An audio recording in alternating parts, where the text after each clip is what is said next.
Hey, what is going on, everybody? I'm Noah from TechnoBuffalo.com, and this is the Barnes & Noble Nook tablet. Remember the days when bookstores sold books, maybe magazines? Now they sell everything: coffee, DVDs, tablets, games.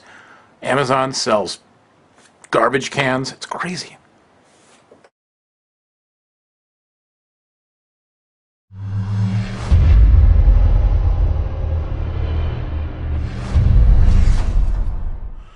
Barnes & Noble says that there will be, currently there's no way to download movies and music directly onto the device. These are streaming apps, or you can sideload your own content. There's a Showtime app, Fandango Movies, Ustream, but there's no store for purchasing movies and music. Barnes & Noble says that there will be more options coming early next year for downloading media directly onto the device. That's kind of all they said, so we'll stay tuned for that. Music, again, you got the music player built in, so you can sideload stuff onto the SD card. And I don't think it comes with anything preloaded, does it? No. No, so this is just for sideloading. There's no store. But if we go back to music, there's a Pandora app, Rhapsody, Groove Shark. So you've got options for subscription services, that kind of thing. Pandora Radio, obviously free. Let's go to TuneIn Radio Pro. Okay, so this will take me to the store, the Barnes & Noble App Store, to purchase the app. So we'll get to the App Store in a second. In fact, we'll go to the newsstand real quick so you can see. This is my library: New York Times, Esquire, Carcraft magazine.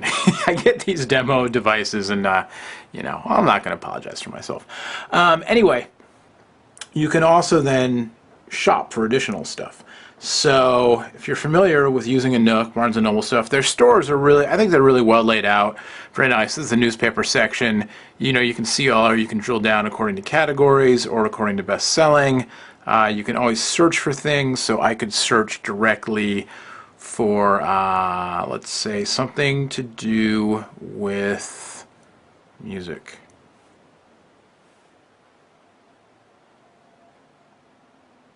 So I've got books. I've got, a lot of these are books. Originally, that's one thing, when you search for this store, you're just going to get all of the all this stuff.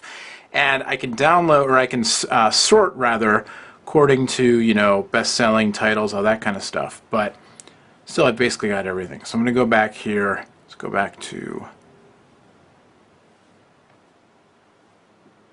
the shop. We'll go to home. From home, you can browse through, review different categories. So I can go, got lists of apps. So let's go to music and video apps. You can see right now, basically the same ones you saw on the home screen. Mog is here, Radio B.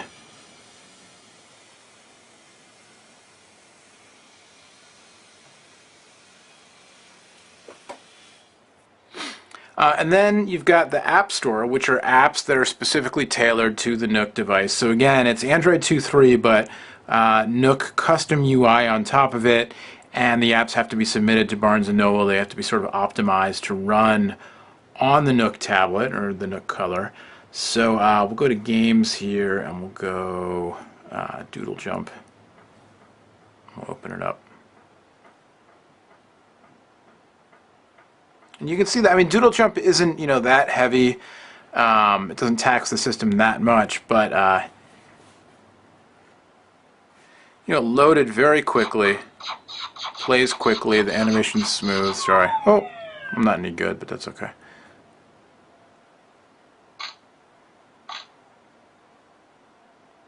Try to actually pay. Am I even on camera? See, every time I look to see if I'm on camera, I crash and burn.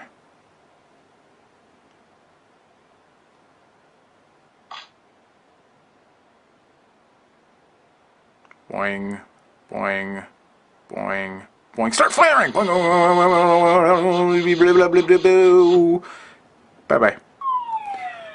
So, there you go.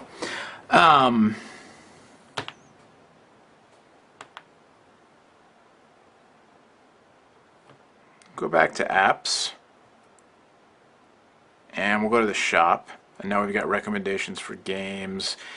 So a lot of stuff you can do here, and the thing that's nice about, you know, this sort of being curated by Barnes & Noble is they're able to, you know, it's kind of a two-pronged thing. It's kind of like, you know, with Apple and the iTunes Store, it is a little bit of a walled garden. You don't get as many apps as you get on the general Android market, but they are curated a little bit. So you've got things that, you know, if you trust the Barnes & Noble brand, you are probably going to trust their choices for, you know, having quality stuff and the sort of content that their customers want to see.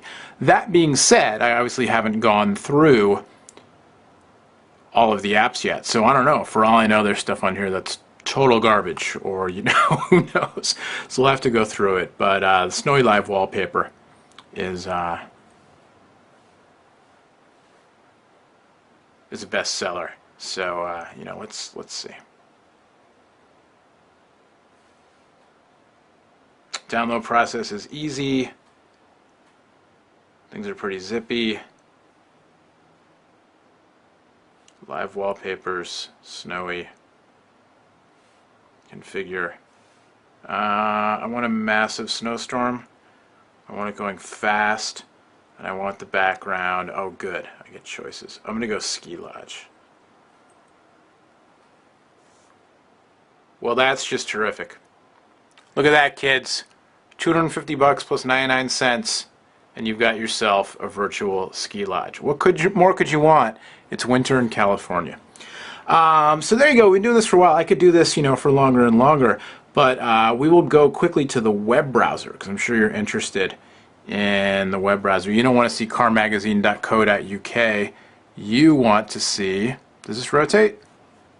Am I rotating? No, it does rotate though now, and so now I can go in there and so use the widescreen, and you can see, you know, this is Android. This is familiar to the Android users. Maybe not the keyboard. The keyboard has elements of Android, but obviously customized. But the search and results pane definitely very Android-ish. Oh, look, there's my new article. Terrific. Go read it. It's awesome. Techno Buffalo loading up here.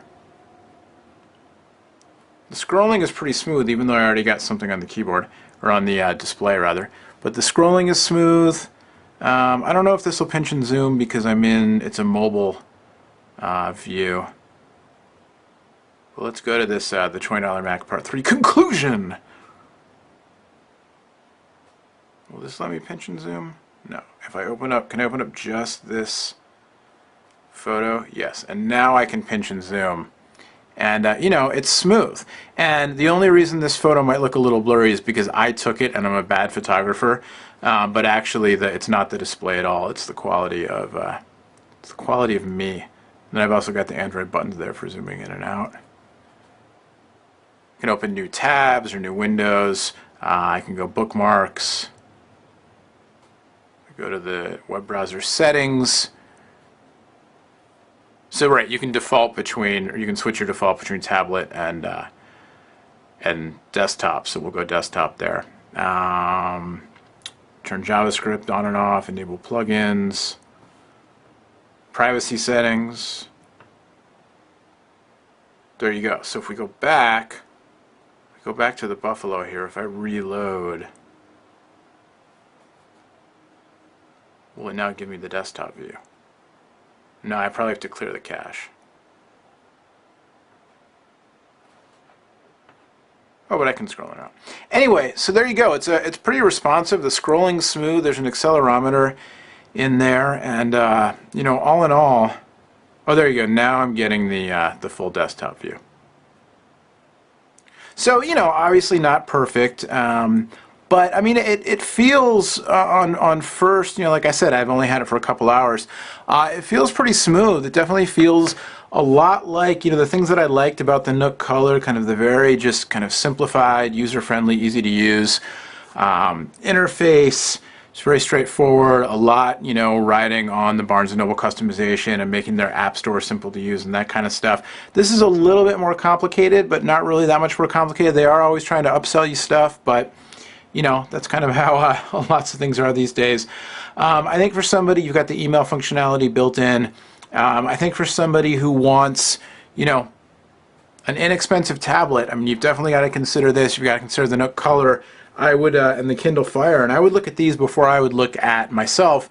Look at sort of an uncustomized Android tablet, like a Galaxy Tab or a lower cost tablet, just because I think these give you, you know, for the user who wants the $250 experience, it's a little bit more polished, and the power user in search of specs, you know, is either going to know exactly what they want and have found a bargain on something they can mess around with and custom flash or what have you, or they're going to want to spend a little more to get something that's, you know, a little bit more state of the art. But $250 for a dual core processor, so far so good. I like the form factor. I think the 7-inch form factor is great for reading, and you know, so far it looks nice for looking at video. And I'll go into a magazine here just to show you the browsing through a magazine.